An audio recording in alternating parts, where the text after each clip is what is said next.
Welcome to the 8 Billion Project, where we're on a mission to make an impact by discovering and sharing the purpose of every person on this planet. I'm your host, Lisa Florida. Enjoy today's episode. Hi, everyone. Welcome to the 8 Billion Podcast. I am your host, Lisa Florida. And today we have a very special guest, someone who probably doesn't need an introduction. However, if you are one of those people on the planet that doesn't know him, I will go ahead and give him a proper introduction, I should say. Today we have Dave Seymour. As both a residential and commercial real estate investor, Dave Seymour has become one of the most recognizable experts in his field. His unabridged passion for business and real estate put him on the radar of A&E's television network, as well as multiple news organizations, including CBS, ABC, CNBC, Fox News, CNN. New York Times has reported that Dave Seymour series Flipping Boston posted the highest ratings ever for A&E Network at the time of airing. Dave has been sought after as a tell it like it is mentor and motivator in the real estate world, with a track record of unmatched success everywhere he reaches. And now he is the CEO of Freedom Ventures and here today to discuss so many different things. Welcome, Dave, to the show. How are you doing? I'm good, Lisa. How are you? I'm amazing. It's been about 3 weeks since we saw each other in person. I know. I miss you already. I miss you already. I know. I miss you so much. It's so nice to connect with people that you just have this great connection with from the start. And when I flew over to Florida to go look at some properties, when I first met you, you're such a great soul to connect with. And it's cool. It's like, you receive what you put out in the universe, right? So if you get up every day with some positivity, you're going to find some great business. You're going to meet some great people. The universe listens to that stuff and it says, you know what? I'm going to introduce you to Lisa Florida and Brandon and the rest of the team. And you guys are going to do something great together. And it's like, okay. And then you just step into that greatness. For me, here's the nuts and bolts of it.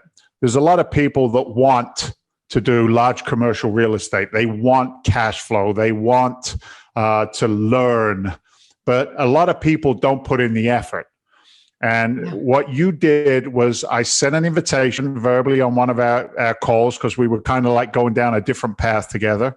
I sent an invitation out to you. I said, look, I know you I think the comment was $100,000 in California buys me a tenth of a house.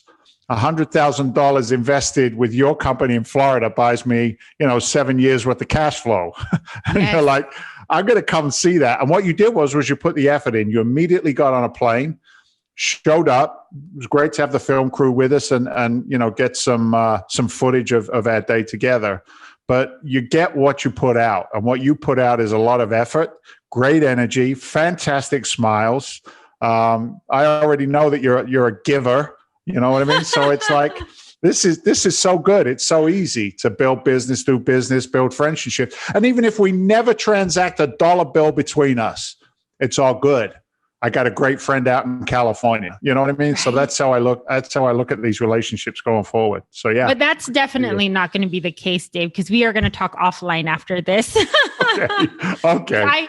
I learned so much. And what's really amazing is you're right. I had put it out into the universe and I said, I need to change, I do residential real estate here in California. And like I said, 100,000 is probably a 20% down on a $500,000 home, which is nothing here in California anymore. Right. And you know what's interesting? And so what was interesting is I'm coming across a lot of my friends, family, other clients, and they're saying the same thing. They're like, it doesn't make sense for me to buy a house in California. It's better to put my 100,000 or 250,000 in investments and then have it pay back, backed by real estate, right? Yeah. Because it's so tried and true. You know what's interesting is I had a great discussion with Walter. You met Walter when you were with us in Florida. He's our chief investment officer. He's been in the real estate game since 1986, which was the year I emigrated to the States. So the guy's got some chops, as we say up here in New England, right? He does. He's got some scars. But we were talking about the differences between 2008 and now today, because in 2006 and 7, if you didn't know what was going on, you could look at the marketplace, and then you could look at the marketplace now and you could say, well, there's a lot of similarities going on, a lot of housing, a lot of demand, not a lot of inventory. And the reason I bring that up is a lot of Californians came out of California 2006 and 7, and the ones that got hurt were the ones who were buying on spec. They just figured out it was all good, right? They didn't really do their due diligence. They didn't really understand single-family investing, let alone, what we do in the large apartment arena. And it's funny how stuff, Lisa, just goes full circle, because now I'm on a podcast sitting in Boston with a Californian investor with skill sets, right? Whoop, whoop. What are we going to do? We're going to put that money to work, remember? We're going to put that money to work. I'm going to have to insert that clip in here. We got to get it in there somewhere, yeah. But now, there's a different breed, and I mean this always with respect to everybody. But there's investors who are now coming into our marketplace, again, who don't know what they're doing because we see them, right, overpaying for assets.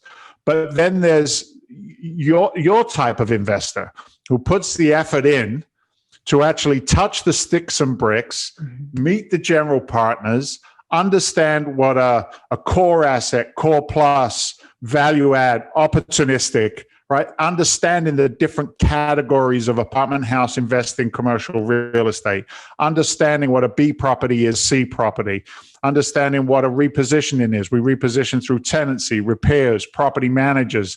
Like, we begin to break it down, and you've just been a sponge. You have been an absolute sponge for that information. So you're going to succeed. The people that you share the information with are going to succeed. The people who just go, I don't know, black or red. What do you think? Red?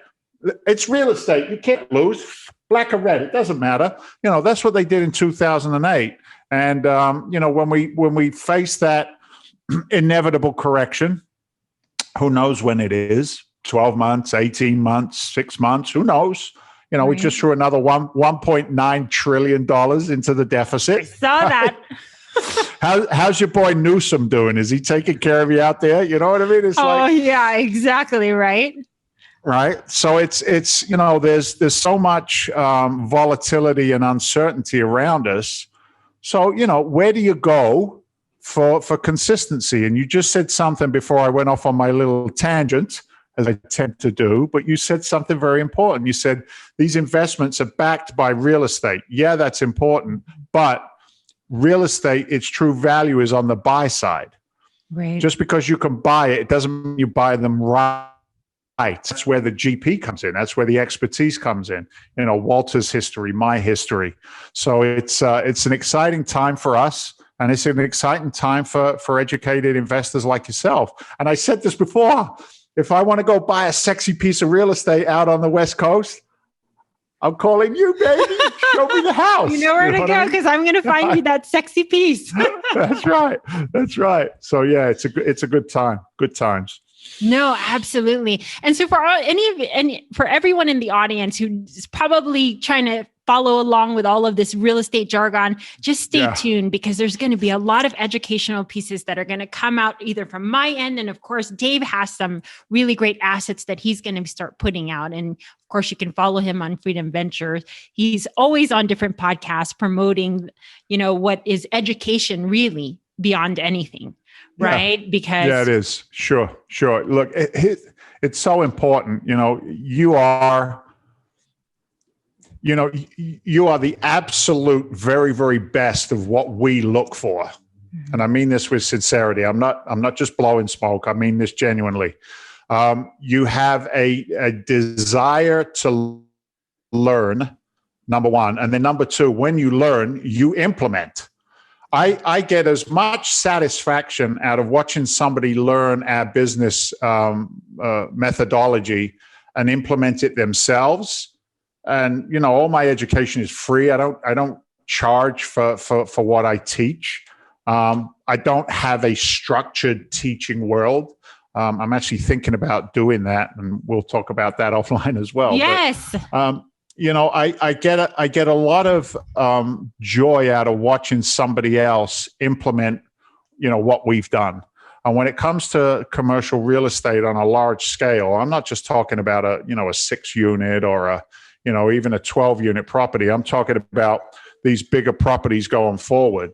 When we start to look at these assets, the way that you underwrite them, the way that you reposition them to make them more valuable, the formulas that we use, there's magic in the numbers. And I never thought I'd say that because I'm not a great numbers guy. But, I look at underwriting spreadsheets today. My whole career, I would just look in the bottom right-hand corner and see whether I was going to make any money or not. But today I really delve a lot deeper into those numbers. And when, I remember for myself, the excitement of identifying really good opportunities buried in the numbers of a spreadsheet. What would it be like if you knew what we knew, Lisa, you and I, right? If the folks listening knew what we knew, they look at a spreadsheet or a pro forma and they start looking at the numbers and they see opportunities where you can increase value by, $500,000, 750,000. If I do XYZ, I could actually increase the value of this property by $1 million, $2 million, $3 million. It's almost with intelligence. Again, I don't want to oversimplify it. There's a lot to it, but with intelligence, it's commercial real estate is an opportunity to print money legally without increasing the federal deficit. Right. It's like, right. We create it through cash flow. So you are the perfect avatar of what makes my business work. Like you learn it, you step into it, potentially invest and move forward and then learn that and then do your own deal. The best thing is you come along with us, you get the rewards of investing with Freedom Venture Investments. And then you come out a couple of times because now it's a write-off because you own real estate out here in Florida, right? You're visiting your assets. I am visiting. You come out You come out to Florida, and maybe, hey, Lisa, we didn't want this one. It's a 12-unit asset. If you want to take this one down, you can take this one. You can use our property management team. We'll show you how we manage the assets, and now you get to level up your game. So it's without sounding corny, Lisa, it's that win-win scenario. You know what I mean? And that's what's exciting. Is. Yeah. No, it is. And, I just want to let everyone know in the audience, there were so many mic drop moments, not only even prior to going, because when we had a series of Zoom calls before my trip out to Florida, you were asking me, well, what are you looking to achieve? Right. And I said, I really want to change generational wealth in my family. Sure. And I want to do it in real estate, right? At first we met because we were talking about, shows and all this kind of stuff. But when you asked me, what do you really want? And I said, I really want to learn real estate on a different level. And then you said, why don't you come out? And so I was like, okay, I'm going to take this opportunity. So whether it was taped or not, the good thing it was taped because now we can use it to educate other people. Sure. It's like almost seeing things from the same time that I saw it, right? And hopefully if everything starts to click, it'll start to make sense. You know what's so interesting, and you hit the point so well. If the motivation isn't clear, then the execution doesn't come. The motivation isn't clear. The execution doesn't come. It doesn't follow, right? As human beings, we want a path of clarity. I want to know where the beginning, the middle, and the end is.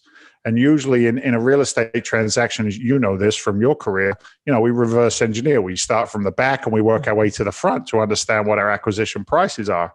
And we do the same thing with the motivation of the investor. I don't even think about it anymore. If I couldn't align what I could do for you as an investor with your heart goals, what you really wanted to achieve, and we know what it is, it's your son, right? And make sure that he steps in, the rest of your family can step into security. That's what we're looking for, right? We're looking for retirement accounts that not dependent upon the government, not dependent upon, all of the 401ks and everything else that's out there. Can real estate genuinely take me to that generational wealth, the legacy piece that we talk so much about. Well, I'm blessed, Lisa. I've got a 9-year-old, an 11-year-old, and a 26-year-old son, right? Right. Bennett, my little guy, just turned 9 yesterday. Was the 10th. He's 9 years old, and I took him to Boston for the weekend. We go do Daddy and Bennett in a hotel. I do the same thing with Jefferson on his birthdays, my 11-year-old. But I said to him, let's go to the Lego store. I'm gonna get you something. I said, what else do you want? What do you want for your birthday? Dad, I want a suit. I said, what? He goes, Dad, I want a suit. I said, why do you want a suit? He says, because I want to be like you, Dad. I want to be I'm going to stop crying now. He goes, I want to be like you, Dad. He said, I want to be a businessman. He says, I want to talk to people like you do and do real estate. I got some good ideas as well. I could be like Kevin on Shark Tank. I could do that too, Dad, right? So I take him to Nordstrom's and I buy this little guy his suit coat and his pants, and Mama bought him a tuxedo shirt because he wanted a tuxedo shirt. And the reason I tell you that story is his perspective on life, his perspective on money is going to be so different from what I know you grew up with, right? We Absolutely. We come from different places. So, real estate, sticks and bricks, that's easy. That's just the vehicle, right? Absolutely. How do you transfer, that financial intelligence? And that's really the goal. Yeah, no kidding. And I even told you, I think we had on side conversations, even my son, I'm not discouraging people from not going to college, but I'm giving him the opportunity to make that decision for himself. Because and we had this conversation as immigrant, our parents, typically their big dream was come here to the United States, raise your family, let them get a college education and have these great careers, right? Now the mind shift is it's shifting. And my son is like, does it make sense for me to come out of debt in college, $100,000 to $200,000? Stop it. So good. So right? Good that they even ask those questions, right? Yeah. And for me to give him the space to openly make that decision himself. Now, there's nothing wrong with a college education. And I just said, hey, look, if you go in, maybe, because he's following in real estate footsteps as well. But I said, if you become, you get into a real estate program, you create that network around you. Then maybe if you come out with 100,000, at least, okay, you got this great network of real estate people, heavy hitters around you that it'll be easy to pay off that debt. But if it's something like you're kind of dilly-dallying and trying to figure everything out, it might be better to just sit it out and really focus on really, where can I truly make some money? And it's crazy how the mind shift is. It is amazing. And look, it's also, our kids pick up everything from us, Lisa. They just, I remember saying to my oldest boy, Robert, one time, I said, X, Y, Z, and then I'm going to retire at 55. And he says to me, he goes, you're a liar. And I'm like, what? He goes, Dad, you're a liar. I go, what do you mean talk to me like that? I'm your father. Call me a liar. He goes, Dad, you're never going to retire. And you know what? He's right. Not because I have to work. I don't work. I get up every day and do what I want to do. So, real estate may not be Bennett or Jefferson's passion. Real estate was not my oldest boy's passion, Robert, the 26-year-old, the millennial. However, real estate paid for everything in his life up until the point that he got his own job as a computer programmer earning $150,000 a year. And he says, Dad, I don't work hard. This work is easy. I'm really good at it. And I'm like, you're living the life you want. And I think at the end of the day, that's really our job as parents, is to, share some insights with them. I think, what is it? Rudyard Kipling said, give me the boy and by 5, I'll give you the man, right? By 5 years, right?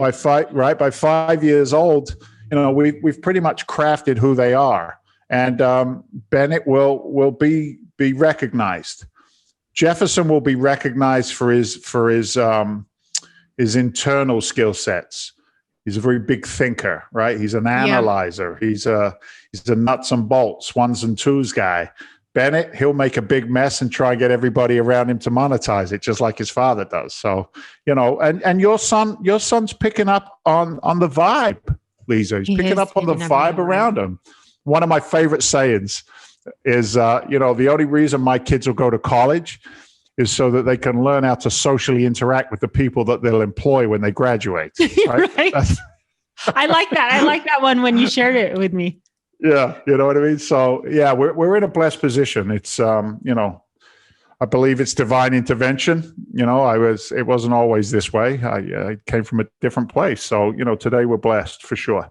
We sure are, and that's what I was just going to say, this whole thing is, the premise of the 8 Billion podcast was always about like following your passions. And this is a great interview to show that you can have a career. It can be your passion and it can be your purpose. You are embodying all of that, Dave. And I just wanted to say thank you. There's just gems that are being dropped left and right with you. I love it. Just good conversation. Here's what it is. Not only good conversation, but good conversation comes out of authenticity, right? Yeah. The Lisa that I met on the very first Zoom call we did, to the Lisa that I met in Florida, to the Lisa that I'm talking to right now, same energy, same purpose, same drive, same passion, same dignity, right? A beautiful woman of industry, right? Those things are consistent. The day that other people's opinions are no longer any of my business was the day that I was just free. I'm free to be me. And because of that freedom, now you can grow. Now you can grow into your passions. You can, do more of what you love, spend more time with the people that you love.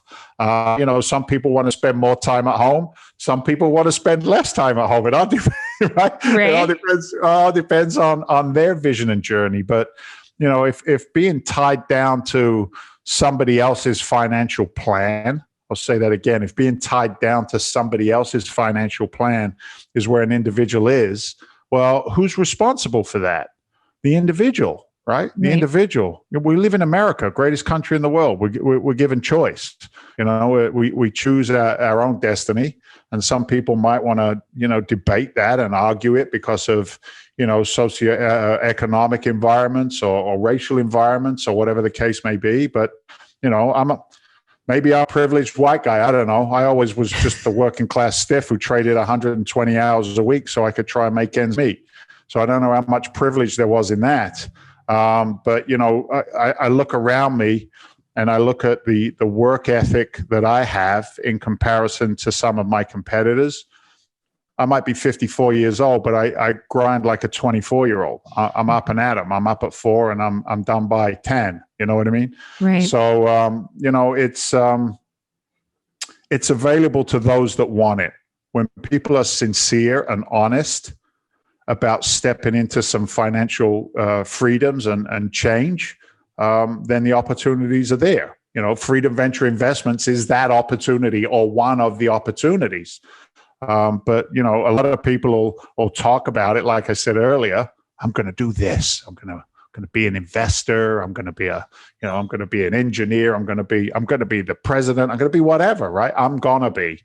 Well, if it's always I'm going to be, then the universe says, oh, well, that's in the future. That's always going to be in the future. It's right? always going to be I'm going to be. I'm going to be. Yeah, Absolutely. Very careful. Be very careful with those two powerful words. I am, right? Right. I am. I get up every day. I say, I am wealth. I am abundance. I am joy. I'm going to go kill some dinosaurs today and bring home the bacon. You know what I mean?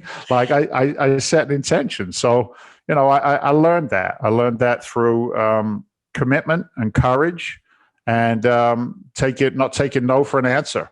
I love no's. No's are so good. Say no to me. Go ahead. Just right? Just no. Say I say it again. You're getting me all excited now, right? David, a no just means I'm closer to a yes. That's exactly right. Yep. Well, that's absolutely right. And, Dave, a lot of people don't really know this, but it hasn't always been an easy road for you, right? I mean, like how you got into real estate investing was you were a firefighter. That was your career path. That's the 120 hours on top of extra jobs you would take on. Yeah, I was following, I was following the plan that was laid out by my father, right? My father was not financially wealthy or independent. He was a heat and air conditioning guy. My mom worked in a bank. I grew up in the council estate in the south of England. I guess the equivalent in the States would be the projects. I didn't know we were broke. All I needed was a soccer ball and a piece of grass. My bedroom was 8 feet by 8 feet. So my bedroom was, 8 by 8 is what, 72 square feet. It was a tiny little bedroom. And, I lived in a tiny little house, and we didn't know any different, but I was always taught to trade time for money. And then, as a man that emigrates to the States, America's great. You can spend more money than you earn, and you can work as many hours as you can drag your ass to a job. 120 hours, fire department, construction, retail, security, special police officer. I mean, I did all these. I worked in the jails.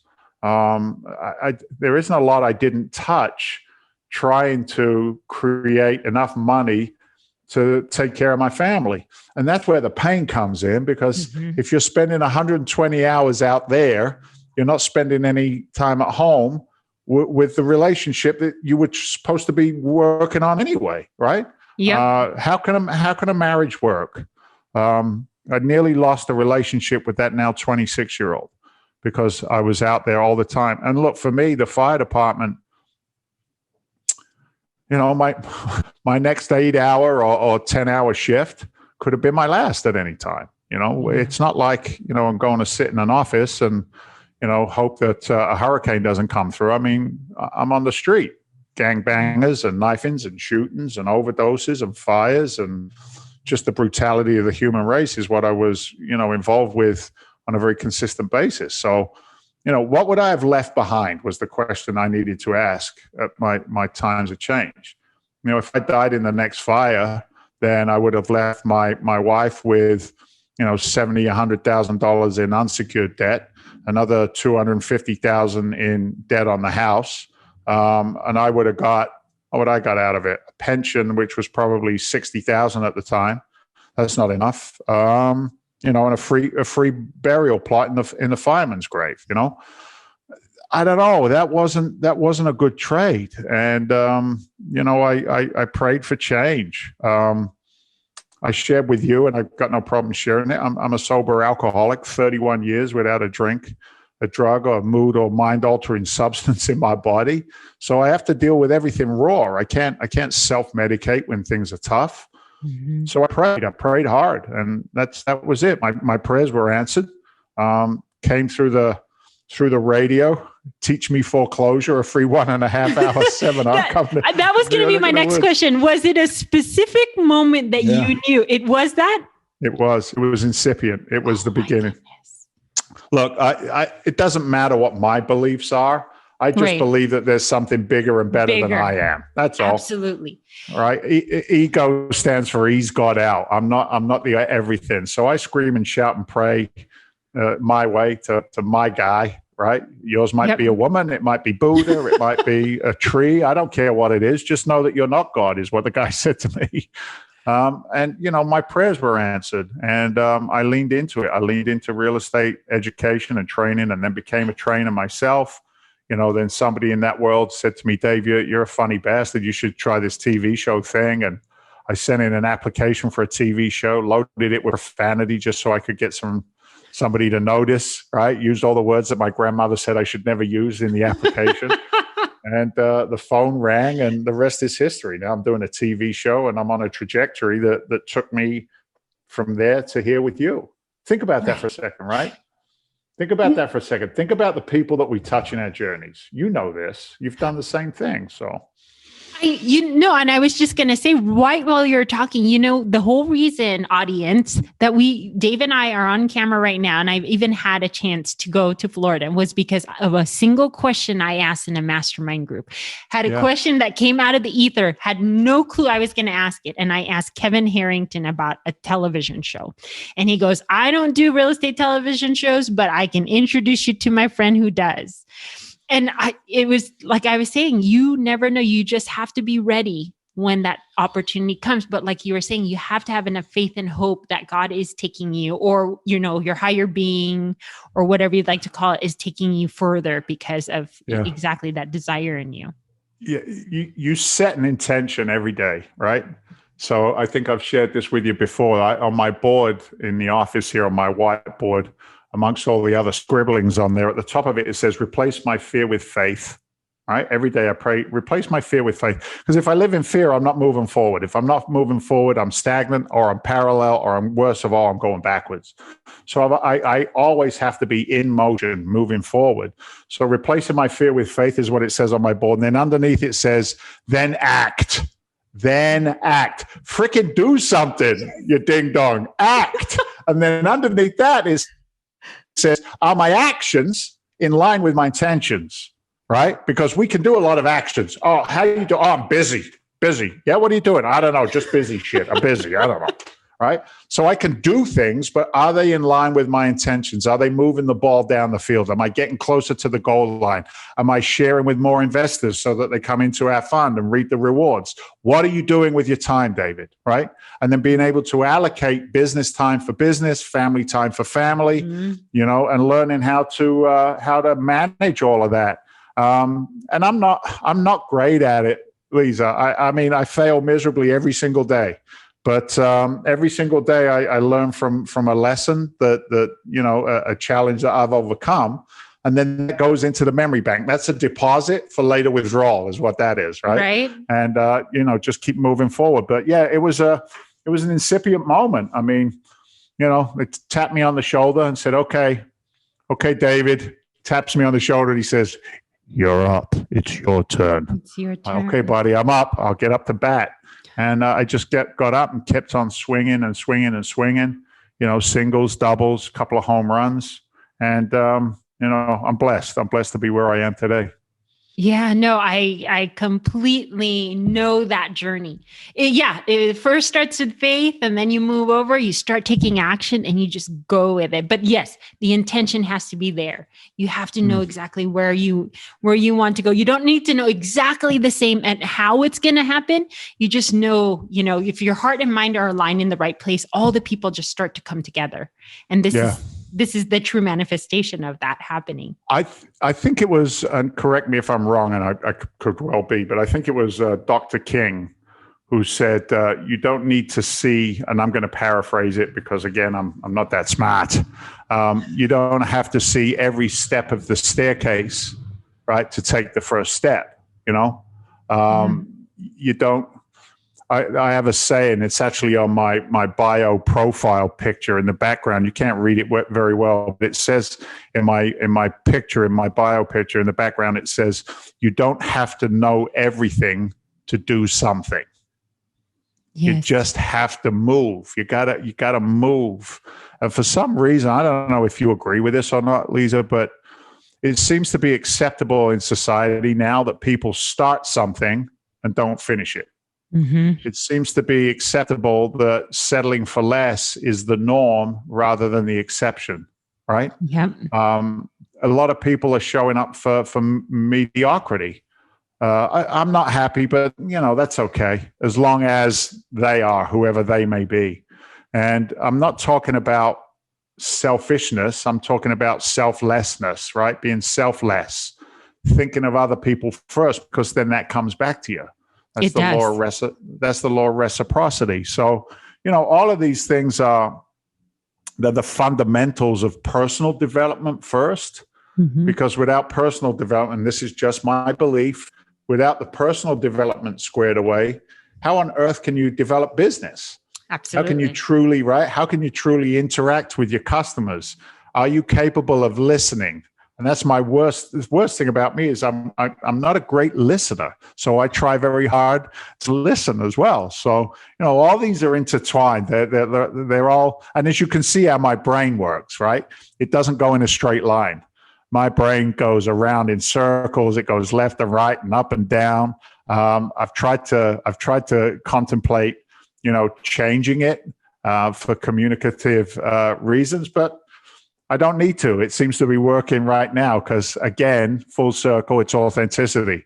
What you see is what you get. The one thing about me and my business and our model is we have everybody's back on the team. Everybody's back. Everybody wins. There's no win-lose. There's no lose-lose. It's absolutely a team sport, and who you go to bat with, who you go to war with, who you go to work with, whatever analogy you want to use is more important than the capital returns. It just is, because if you don't get the first part right, you ain't going to get the second part right. So that's absolutely right. And I actually was there to witness that firsthand. So between Dave, Walter, Eric, and all the capital investors, they are an amazing team. So I encourage all of you guys, if you guys are interested, could you tell them a little bit about Freedom Ventures? Yeah, for sure. So Freedom Venture Investments, when COVID hit, I reconnected with Walter Novicki, our chief investment officer. Walter has raised $125 million in private equity in his career in the Gulf Coast region of Florida, deployed that capital, done it in new construction as well as repositioning multifamily assets. With that $125 million in private equity over his 20-year career, he spent that money, put it out, paid the returns that he targeted back to his investors, and never missed one quarterly distribution, never lost a dime of investor capital. With that 125, he did about $250 million worth of real estate transactions. So the guy got game, got chops, right? He's also retired military. I have a lot of respect for his service to our country. That's just who I am. That firefighter military bond was very much there with Walter and I. We've known each other for quite a few years. Anyway, he says to me, look, Dave, he says, COVID's going to create a tsunami of opportunity for us in the smaller apartment complexes in my marketplace. Now I said, well, what's your market? And then he goes, well, from Pensacola down to the Keys. I said, well, that's a pretty large market. He says, well, I'm known all the way from Pensacola down to the Keys. When you have a reputation of success, success breeds more success. People are drawn towards what works. He said, I'm going to start to see an influx of deals. He said, and instead of just doing one or two at a time, he said, why don't we buy them all? I said, well, okay, how do we do that? He said, we're going to create a fund, a 506C Regulation D Securities and Exchange Commission fund. It allows us to raise $100 million, minimum investment $100,000 from accredited investors. We pull that capital and then we buy as many assets that meet our buy box, that make it possible for us to have a very high expectation of meeting all of our distribution requirements. Those distribution requirements is our investors expect a preferred 6% rate of return on the money, and then they share in the profits over that 6% with us as the general partners. That's how we get to put our kids through college. That's how we get to live out, right? That's how we get to live out, so they can socialize. So the targeted returns for those investors come around 10 to 14% in quarterly distributions through the cash flow of all of the assets. And then at the end of the hold period, 72 months targeted, we sell everything in the fund. We've repositioned them, we've made them more valuable, and we sell them. At the point of sale, the investors now participate in the equity as well as the cash flow, the equity on the back end, the upside, the profit. And they take 75% of all of those profits on the back end. So when I share this experience with investors, just like I did with you, I said, here's what the offering is. We've got the experience, we've got the team, we got the property managers, we got the construction, we got the lead gen, we got the underwriting, we've got the capital relationships to bring in the banks, we've got all of that taken care of. You get to put up your money, we'll do all the work. We'll give you 75% of the cash flow over 6%, and we'll give you 75% of the profits when we sell on the back end. It is truly a passive investment opportunity. And investors love it. They love it. They love the fact that they truly do now have diversification, because they're not all in the stock market. They're not all in oil. They're not all in whatever their Bitcoin, Tesla, right? whatever their thing is, right? They've got a hard asset, a tangible asset that you can touch and feel.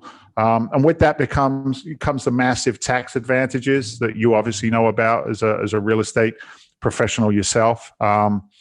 27 and a half years of depreciation. There's a system to do what's called cost segregation in our business, where we also get to write off the value of all of the fixtures and fittings and utilities in these properties as well. We have an engineering company that puts those reports together, and then all of those tax benefits are passed down to our investors through their K-1 that they get at the end of every year. Some investors invest in real estate purely for the tax write-offs. Full disclaimer, I'm not your accountant. I'm not your attorney.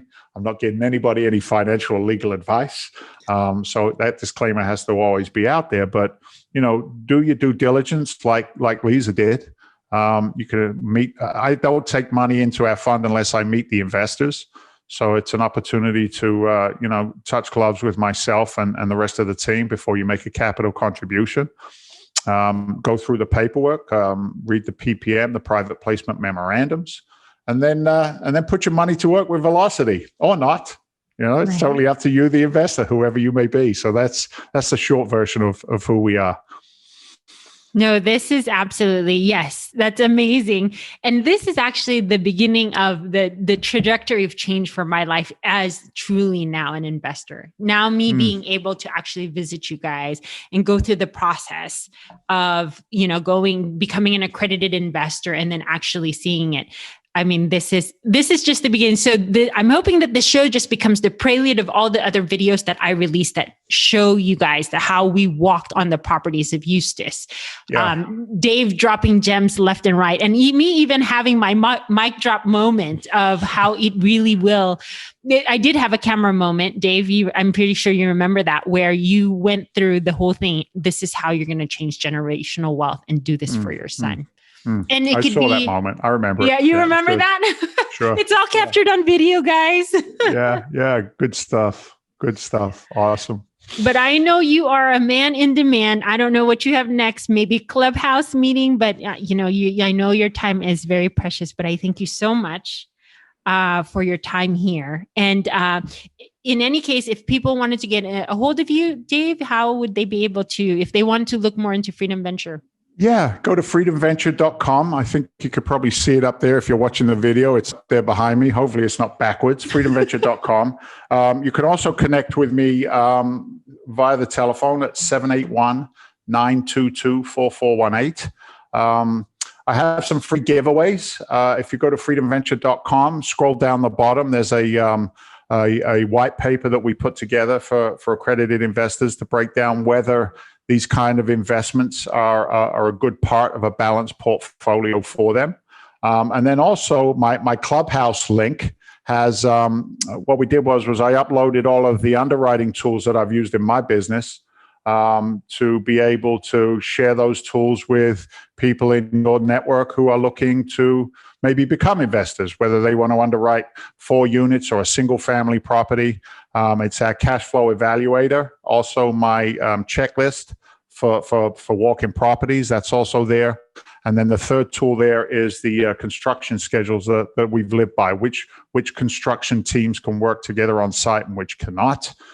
So those tools are there, and you would go to daveseymour.club. Dave Seymour, DAVESEYMOUR.club.